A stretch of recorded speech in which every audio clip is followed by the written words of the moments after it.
অসুস্থ অবস্থায় পরীক্ষা দিতে গিয়ে হঠাৎ অজ্ঞান হয়ে পড়ল লাজু।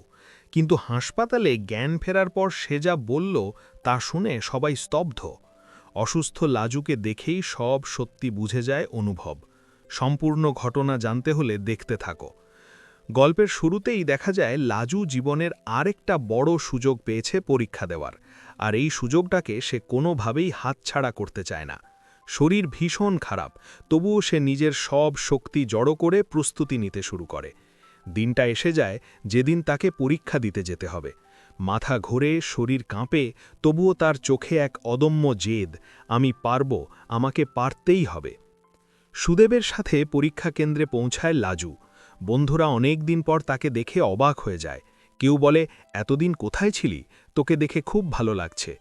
আবার কেউ চিন্তিত হয়ে জিজ্ঞেস করে, তুই কি ঠিক আছিস, তোকে তো খুব অসুস্থ লাগছে, পরীক্ষা দিতে পারবি তো? লাজু মুচকি হেসে বলে, আমি চেষ্টা করব, আমার সবটুকু দিয়ে চেষ্টা করব। এরপর সুদেবকে পাশে ডেকে লাজু বলে, তুমি একটু ছায়ায় কোথাও বসে অপেক্ষা করো, আমার পরীক্ষা শেষ হতে 4 ঘন্টার মতো লাগবে। সুদেব বিরক্ত হয়ে বলে, 4 ঘন্টা? অসম্ভব, আমার 2 ঘন্টা পর ট্রেন আছে, আমি 2 ঘন্টার বেশি থাকতে পারবো না, তুমি 2 ঘন্টার মধ্যে যা পারো লিখে বেরিয়ে আসবে। লাজু দৃঢ় গলায় বলে, সেটা সম্ভব না, আমি 4 ঘন্টাই লিখব, তুমি চাইলে চলে যেতে পারো, কিন্তু আমি আগে বেরোব না। এই কথা শুনে সুদেবের মুখ অন্ধকার হয়ে যায়, রাগ চেপে রাখে। ঠিক তখনই লাজু ফোন করে অনুভবকে, কণ্ঠে ক্লান্তি কিন্তু ভালোবাসা মেশানো। অনুভব, আমি তোকে একটা কথা বলার সুযোগই পাইনি, তোর জন্য আমার অনেক গর্ব হচ্ছে, তুই আবার একটা সুযোগ পেয়েছিস, অল দ্য বেস্ট, তুই পারবি। অনুভব শান্ত কণ্ঠে বলে, এসব এখন ভাবিস না, মন দিয়ে পরীক্ষা দে, আমি জানি তুই পারবি, আমি তোর সাথে দেখা করতে আসব। ফোনটা কেটে যায়, কিন্তু কথাগুলো লাজুর মনে সাহস জাগায়। লাজু পরীক্ষা হলে ঢুকে যায়। সুদেব বাইরে দাঁড়িয়ে নিজের মনে ভাবে, এই মেয়েটা কলকাতায় এলেই কেন যেন বদলে যায়, এত সাহস কোথা থেকে পায়? ঠিক তখনই বনলতার ফোন আসে। সুদেব বিরক্ত হয়ে বলে, বারবার ফোন করো কেন? বনলতা জিজ্ঞেস করে, তুমি এখন কোথায়? সুদেব বলে, স্টেশনের দিকে যাচ্ছি, লাজু পরীক্ষা দিচ্ছে। বনলতা অবাক হয়ে বলে, তুমি ওকে রেখে চলে যাচ্ছ? সুদেব ঠান্ডা গলায় বলে, আমি বলেছি 2 ঘন্টার মধ্যে বেরোতে, সে রাজি না, তাই আমি যাচ্ছি। বনলতা কড়া গলায় বলে, এটা অন্যায়, তুমি নিজের বউকে এভাবে ছেড়ে যেতে পারো না। সুদেব রেগে গিয়ে বলে, আমার বউ ছোট, কিন্তু তোমার বর বড়, তাকে সামলাতে পারো না কেন? তুমি আগে নিজের বাড়ি সামলাও, তারপর আমাকে শেখাও। এই বলে ফোন কেটে দেয়। বনলতা স্তব্ধ হয়ে যায়, মনে মনে ভাবে, ছেলেটা এত বদলে গেল কবে? এদিকে পরীক্ষা হলে ম্যাডাম লাজুকে দেখে বলেন, তুমি কি পারবে, তোমাকে খুব অসুস্থ লাগছে। লাজু কষ্ট করে বলে, পারতেই হবে ম্যাডাম, আমার থামার সময় নেই। তারপর সে ভগবানের নাম নিয়ে লিখতে শুরু করে। সময় গড়ায়, শরীর ভেঙে পড়ে, কিন্তু মন হার মানে না। অবশেষে তার লেখা শেষ হয়। খাতা জমা দিতে গিয়েই হঠাৎ মাথা ঘুরে মাটিতে লুটিয়ে পড়ে লাজু। সবাই চমকে ওঠে, তাকে দ্রুত হাসপাতালে নিয়ে যাওয়া হয়। খবর দেওয়া হয় অনুভবকে। শুনেই অনুভব ছুটে আসে হাসপাতালে, এসে উৎকণ্ঠিত কণ্ঠে বলে, লাজু কেমন আছে? ডাক্তার বলেন, আপাতত স্থিতিশীল, কিন্তু শরীর খুব দুর্বল, এভাবে চাপ নিলে বিপদ হতে পারে। কিছুক্ষণ পর লাজুর জ্ঞান ফেরে, সে আস্তে বলে, আমি ঠিক আছি, এত চিন্তা করো না। ডাক্তার হালকা হেসে বলেন, এই বয়সে জেদ থাকা ভালো, কিন্তু শরীরের কথা শুনতে হয়, বিশ্রাম নাও, সব ঠিক হয়ে যাবে। অনুভব কাছে এসে বসে, নরম গলায় বলে, তুই নিজের সাথে এত অন্যায় করছিস কেন? লাজু চোখ নামিয়ে ফেলে, কিছু বলে না, কিন্তু অনুভব বুঝে যায় এই অবস্থার পেছনে সুদেবই দায়ী। প্রিন্সিপাল ম্যাডাম এসে বলেন, লাজবন্তীর মতো স্টুডেন্ট যে কোনো কলেজের গর্ব, ও খুব মেধাবী, আমরা জানি ও অনেক বড় কিছু করবে, কিন্তু সব দায়িত্ব নিজের কাঁধে নিলে চলবে না, নিজের স্বপ্নের দিকেও তাকাতে হবে। হাসপাতাল থেকে ছাড়ার পর সুদেব লাজুকে গ্রামে নিয়ে যেতে চায়, কিন্তু লাজু বলে, আমাকে স্টেশনের কাছে নামিয়ে দাও, আমি চলে যাব। অনুভব সাথে সাথে বাধা দেয়, এই অবস্থায় তোকে একা ছাড়া যাবে না, আমি নিয়ে যাব। লাজু বুঝতে পারে আজ যদি অনুভব বাড়ি যায় তাহলে বড় ঝামেলা হবেই, কিন্তু সে কিছু বলার আগেই সবকিছু এগোতে থাকে। গাড়ি এগিয়ে চলে, আর লাজুর মনে এক অজানা আতঙ্ক জমে ওঠে। সামনে কি হতে চলেছে তা কেউই জানে না, কিন্তু একটা বড় ঝড় যে আসছে সেটা সবাই অনুভব করতে পারছে। গাড়ি ধীরে ধীরে এগিয়ে চলছে, ভেতরে অদ্ভুত নীরবতা, কেউ কোনো কথা বলছে না, কিন্তু প্রত্যেকের মনে ঝড় বইছে।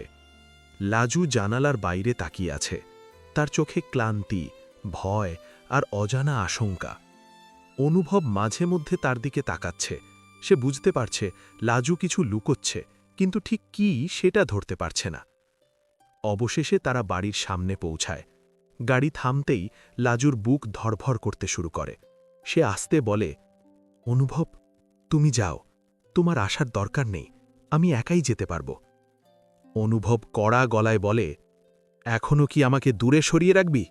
আমি তোকে এই অবস্থায় একা ছেড়ে যাব না।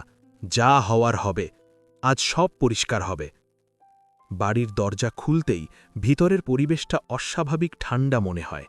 বনলতা দূরে দাঁড়িয়ে সবকিছু লক্ষ্য করছে, তার চোখে উদ্বেগ আর সন্দেহ। সুদেব ভেতরে ঢুকে বিরক্ত মুখে বলে, এত নাটক করার কি আছে? অসুস্থ হলে হাসপাতালে থাকলেই তো পারত। এই কথা শুনে অনুভবের রাগ চরমে উঠে যায়। সে সামনে গিয়ে দাঁড়ায় আর বলে, তুমি কি বললে? অসুস্থ অবস্থায় পরীক্ষা দিতে বাধ্য করেছ, আবার এখন নাটক বলছ? সুদেব হেসে বলে, আমি কাউকে বাধ্য করিনি, ও নিজেই যেতে চেয়েছে। আমি তো শুধু বলেছিলাম 2 ঘন্টার মধ্যে বেরোতে।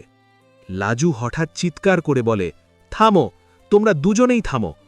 ঘরের সবাই চুপ হয়ে যায়। লাজুর চোখে জল গড়িয়ে পড়ছে। সে কাঁপা গলায় বলে, সত্যিটা আজ আমি বলবো, আর কিছু লুকিয়ে রাখব না। সে ধীরে ধীরে বলতে শুরু করে, আমি কাউকে কিছু বলিনি, কারণ আমি ভয় পেতাম। আমি ভাবতাম সব ঠিক হয়ে যাবে, কিন্তু কিছুই ঠিক হয়নি। সুদেব আমাকে বারবার চাপ দিয়েছে সবকিছু নিজের মতো করে করতে। আমাকে বুঝতে চায়নি। আমার অসুস্থতা, আমার কষ্ট কিছুই ওর কাছে গুরুত্বপূর্ণ ছিল না।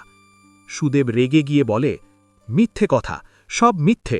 তুমি আমাকে দোষ দিচ্ছ নিজের ভুল ঢাকার জন্য। অনুভব আর চুপ থাকতে পারে না। সে সুদেবের কলার চেপে ধরে বলে, একদম চুপ। তুমি একটা অসুস্থ মেয়েকে এই অবস্থায় ঠেলে দিয়েছ। বনলতা দ্রুত এগিয়ে এসে দুজনকে আলাদা করে।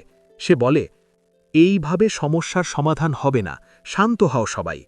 কিন্তু পরিস্থিতি তখন নিয়ন্ত্রণের বাইরে চলে যাচ্ছে। লাজু হঠাৎ মাথা ঘুরে আবার বসে পড়ে। অনুভব দ্রুত তাকে ধরে ফেলে আর বলে, দেখছ কি অবস্থা হয়েছে, তবুও তোমরা বুঝতে পারছ না। লাজু ধীরে বলে, আমি আর পারছি না। আমি শুধু একটু শান্তি চাই। আমি নিজের মতো করে বাঁচতে চাই। আমার স্বপ্ন আছে, আমি ডাক্তার হতে চাই। আমি আর কারও চাপ নিয়ে বাঁচতে পারব না। এই কথাগুলো যেন বজ্রপাতের মতো পড়ে ঘরের সবার ওপর। সুদেব কিছুক্ষণ চুপ থাকে, তারপর ঠান্ডা গলায় বলে, তাহলে ঠিক আছে, তুমি তোমার মতো থাকো, আমি আমার মতো থাকব। বনলতা অবাক হয়ে তাকিয়ে থাকে। সে বুঝতে পারে আজকের পর সবকিছু আর আগের মতো থাকবে না। অনুভব লাজুর পাশে বসে নরম গলায় বলে, তুই একা না, আমি আছি তোর সাথে। যা সিদ্ধান্ত নেবি আমি পাশে থাকব। লাজুর চোখ ভরে ওঠে, কিন্তু তার মুখে এক ধরনের দৃঢ়তা চলে আসে, যেন সে অনেক দিন পর নিজের ভিতরের শক্তিটাকে খুঁজে পেয়েছে। বাইরে হালকা বাতাস বইতে শুরু করে, কিন্তু সেই বাতাসের মধ্যেই লুকিয়ে আছে আসন্ন ঝড়ের ইঙ্গিত। কারণ এই সিদ্ধান্তের পর যে নতুন লড়াই শুরু হতে যাচ্ছে, সেটা আরও কঠিন, আরও গভীর। আর সেই লড়াইয়ে কে জিতবে আর কে হারবে তা এখনও অজানা।